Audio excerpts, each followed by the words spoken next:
В Якутске стартовал республиканский турнир по боксу на призы Международного детского фонда «Дети Саха-Азия» среди школьников 2002-2003 годов рождения.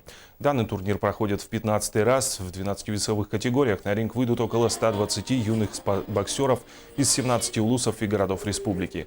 Завершая уходящий год, турнир на призы фонда является одним из важнейших и главных стартов для спортсменов. Именно с этой площадки и побед на республиканском ринге у многих боксеров начинается путь к большому спорту. Также и Василий Егоров несколько раз становился чемпионом турнира, и теперь он победитель Европы, призер чемпионата мира и имеет лицензию для участия на Олимпийских играх в Рио-де-Жанейро.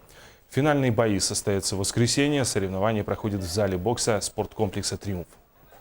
Мы выбрали бокс, потому что бокс, как вид спорта, развивает быстроту реакции, гибкость ума, организует человека, и из боксеров в жизни всегда вырастают успешные люди. Тому примеров очень много, даже много из тех, которые сегодня присутствуют на этом турнире. Хочу сказать, что именно эти соревнования дали большой толчок моим дальнейшим победам. И хотел бы поблагодарить коллектив фонда «Дети Саха-Азия» за то, что они помогают и поддерживают нашему красивому спорту, как бокс.